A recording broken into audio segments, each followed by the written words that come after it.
नमस्कार मैत्रिणींनो, रंजना किचनमध्ये तुमचं अगदी मनापासून स्वागत आहे. आपल्याला मिरचीपासून एक रेसिपी बनवायची आहे. ही पोपटी मिरची आहे, तिखट अजिबात नाही आहे. आपल्याला उपवासासाठी रेसिपी बनवायची आहे.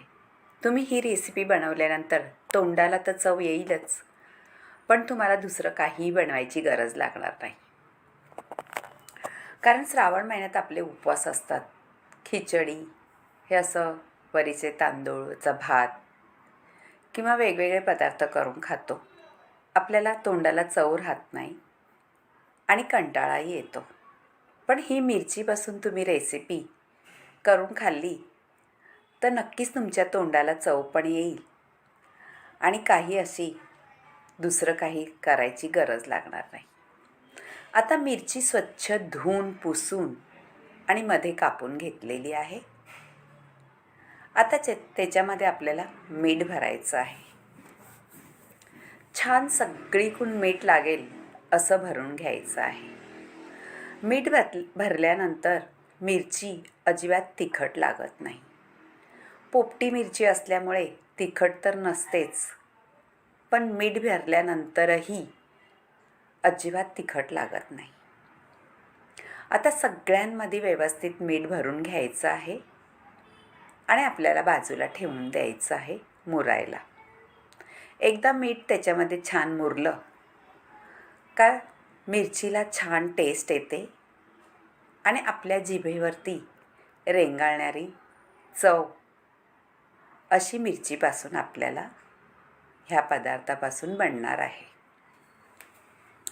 आता झालेली आहे पहा मिरचीमध्ये मीठ भरून आणि बाजूला ठेवून देऊ. आता एक पॅन घ्यायचा आहे. त्याच्यामध्ये आपल्याला शेंगदाणे घ्यायचे आहेत भाजून. अशा अर्धी वाटीच आहे, जास्त नको आहे आपल्याला, एवढे पुरेसे आहे. छान खरपूस भाजून घ्यायचे आहे आणि त्याची साल वगैरे आपल्याला काहीही काढायची नाही.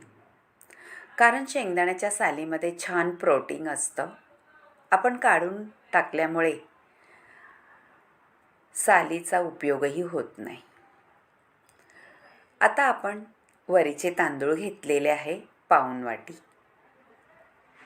ते आपल्याला खरपूस भाजून घ्यायचे आहे.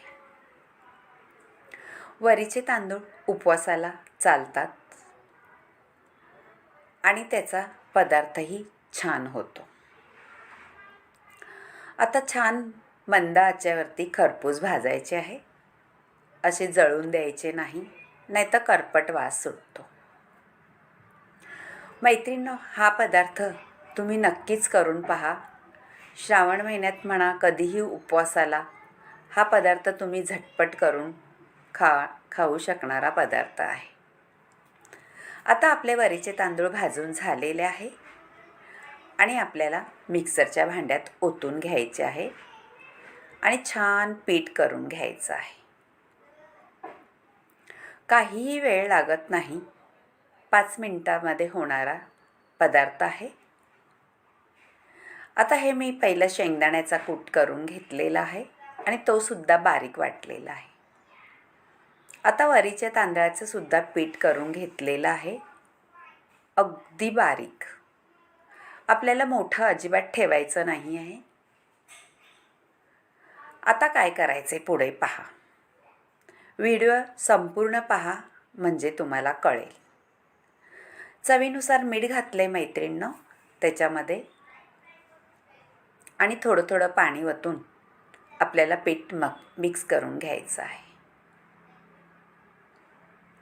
अगदी रसरशीत करायचं आहे. अजूनही त्याच्यात एक पदार्थ आपल्याला घालायचा आहे. तो कशासाठी घालायचा आहे ते सुद्धा सांगणार आहे. ही आहे लाल काश्मीरी मिरची. मैत्रिणींनो, आपली हिरवी मिरची थोडी तिखट तर असतेच. पोपटी मिरची असली तरी पण थोडीशी तिखट असते.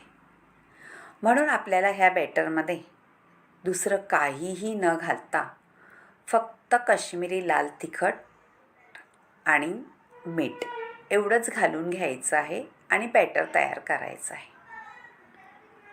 आता पॅनमध्ये लोखंडाच्या तेल घालून घेतलेलं आहे आणि मीठ लावलेली मिरची पिठामध्ये घोळून त्याचे आपल्याला पकोडे करून घ्यायचे आहे. मिरचीचे पकोडे कसे करायचे पहा. आता त्याच्यावरती बॅटर तर राहिलेलं नाही आहे, म्हणून आपल्याला वरूनसुद्धा ते बॅटर सोडायचं आहे. म्हणजे छान खरपूस असा पकोडा तयार होतो मिरचीचा. आणि मधल्यामध्ये मिरची राहून आजूबाजूला असं पीठ छान खरपूस लागतं आणि चवही भारी येते. पहा मैत्रिणो, मस्त फुलले आहे. आपल्याला ना सोडा वापरायचा आहे ना काही, तरीसुद्धा खरपूस असे आपले मिरची पकोडे तयार करून घ्यायचे आहे. तुम्ही हे नुसते खाल्ले तरीसुद्धा तिखट लागणार नाही, अशी रेसिपी होणार नाही. कारण आपलं वरीच्या तांदूळ हे खरपूस भाजलं जातं आणि मिरची मधोमध असल्यामुळे आजूबाजूच्या पिठामुळे अजिबात तिखट लागलं जात नाही. तोंडाला तर चव रेंगाळत राहते, एवढी भन्नाट रेसिपी होते. आणि उपवासामुळे आपल्याला असं वेगवेगळं खाऊन कंटाळा आलेला असतो, म्हणून अशी मिरचीचे पकोडे नक्की करून पहा.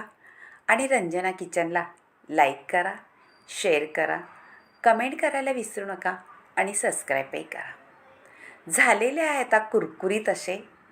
असं भांड्यात टाकल्या आवाजात येतोय, कारण आपल्याला नरम लुसलुशीत करायचे नाही, अशी कुरकुरीत करून घ्यायचे आहेत. मैत्रिणींनो, नक्कीच तुम्हाला आवडेल ही रेसिपी उपवासाची. आणि तुम्ही उपवास नसला तरीसुद्धा ही रेसिपी करून खाऊ शकता, एवढी भन्नाट रेसिपी झालेली आहे.